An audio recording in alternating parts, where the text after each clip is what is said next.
Hey, welcome. Happy Canada Day.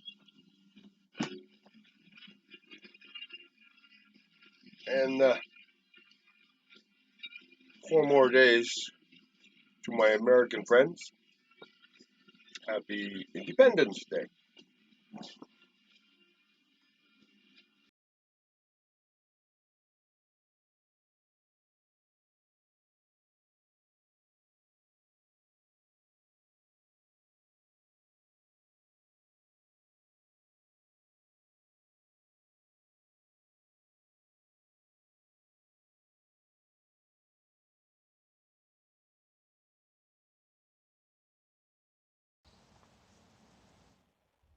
Hello and welcome. Snappy Wow here. I'm Happy Canada Day, everybody, Canadians. Um, July 1st, and made a couple of changes to the caravan.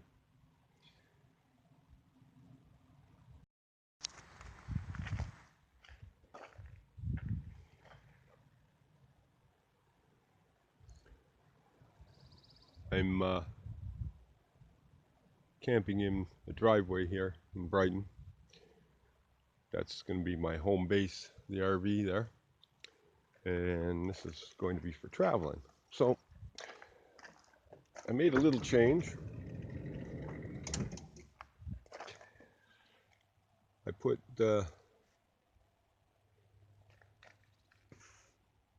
what I had at the back is a kitchen thingamajigger or whatever they call it. I moved over to the side. I took out the other shelf I had there and I put this in there. It's bigger. And did away with the one in the back for now. I think that's probably the way I'll go. I'm pretty much a minimalist, so um, I think that's all I need. That and my bed. The mattress, as I said before, is a 4-inch piece of foam, 6 feet by 2 feet.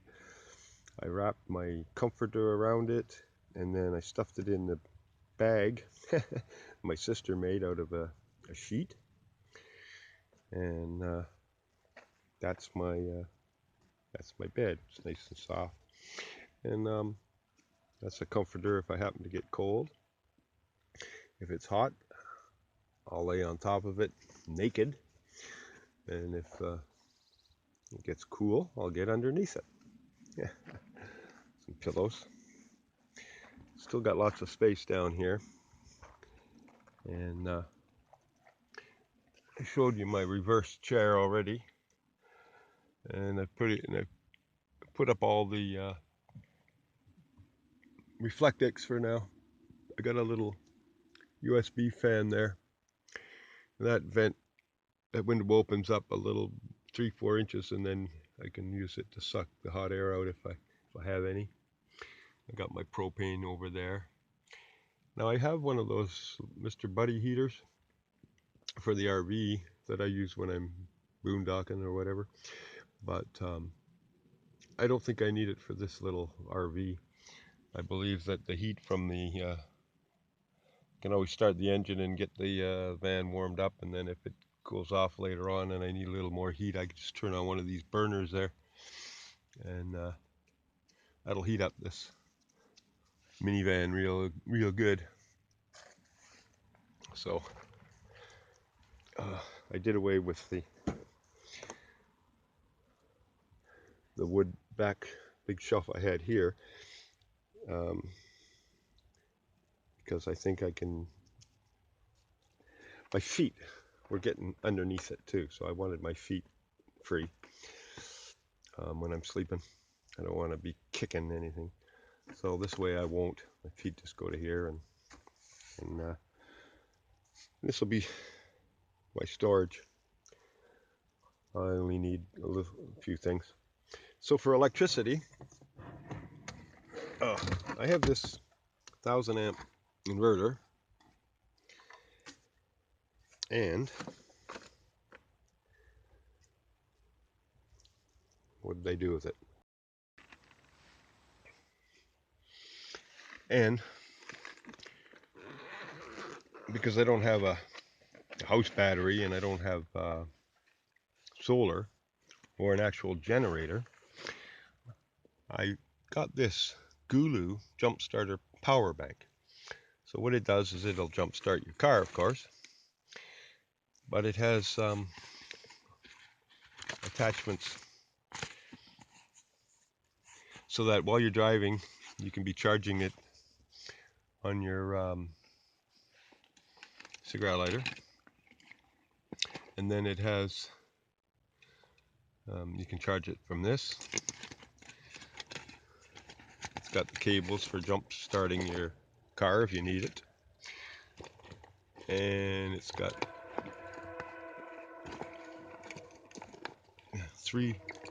got USB outputs. There you go. Oops. You got a 12 volts, 10 amp output. You got a 5 volt USB output. And you got a 5 volt, 2.5 amp output. So that's a 5 volt, 9 volt, 5 volt, 2.1 amps. That's for charging your cell phone and stuff. And then you've got your input, that's 15 volt, 1 amp input. That's the one for charging. You can charge it off your cigarette lighter, or you can charge it by plugging it into the electrical outlet if you have one. Once it's charged, it apparently has like 18,000 milliamps, whatever that works out to.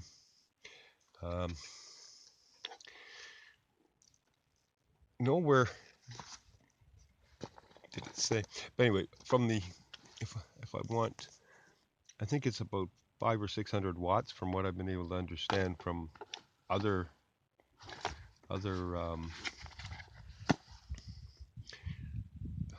power banks that jump starters.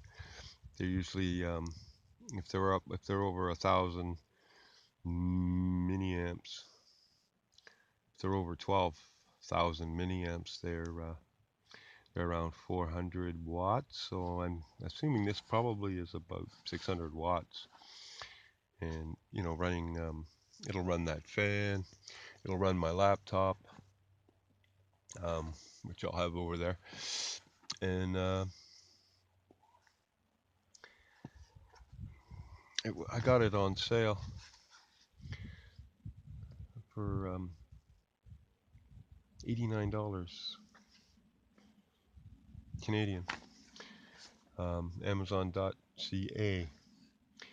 They got a lot of them on there, but this one seemed to be the most power for the least money. So we'll know how it works out, because I'm going to take it on a trial run. I'm going to go to Beaverton, Ontario next week, and I'll be doing some boondocking there. And it's a little messy. I'll have it tidied up, my clothes, and you know, a frying pan and a pot, and you know, cups and a dish and a bowl and cutlery, and I got lots of storage yet.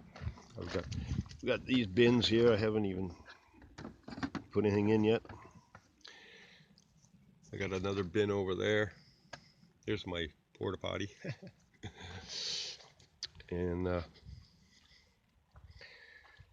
there's lots of storage underneath, which I showed before.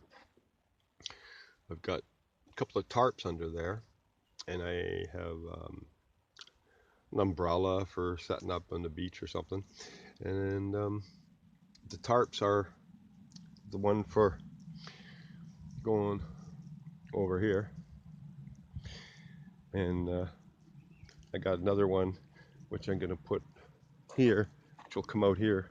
I'm just waiting on the tent pegs, or the tent poles, because I want to have to stick it in, you know. But anyway, that's part three is electricity and water. I got water there too, and my propane. So everything's set up and ready to go that way. And this will be this will be my house battery, which will obviously be kept charged all the time when I'm driving. And this plugs into that, and then I can plug this inverter into this because it's got, if a couple of those plugs there, if I want to, you know, well, that will plug my laptop in to that, and that'll keep my laptop charged and running even. So I think I'll be good for a few hours anytime without shore power, and that's what I'm going to use for now. I think down the road I might get a solar panel, and then I'll install a house battery with but I may not need it. That's why I'm going this cheap route. $89. This is old, but I think it was, I don't know, 50 bucks or 60 bucks I paid for it last 2 years ago. This will be the house battery. So it's only $89 as opposed to, $100 for 100 watts of solar panel plus a $200 battery. So I'm going to try that for now. I'll post something when I'm actually using everything. I've got 20 magnets, so my tarp will be magnetically attached here, and then poles and tent pegs to hold that steady. In the wintertime, there's a lot of wind down south, and putting these up sometimes is just futile unless it's a dead day, I can sit under here with the tarp coming down and tent peg to the ground there. So, which I'll demonstrate next week.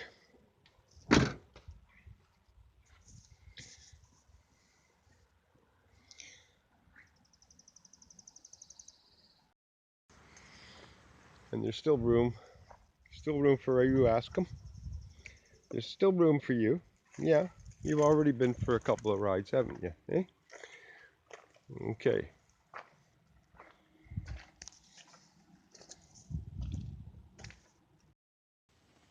And for you that don't know, Beaverton, Ontario is located about an hour and a half north of Toronto. It's on Lake Simcoe. It was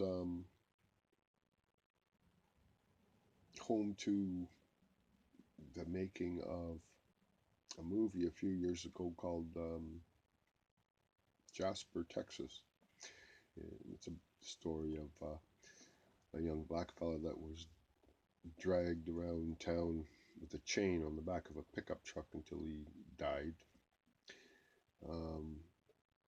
I think it was in 1998. It's based on the true story of that event. I think Morgan Freeman was in it. Anyways, it was a big deal for Beaverton having these actors and stuff being there. So if you ever know what Beaverton looks like, you can look up that movie, Jasper, Texas.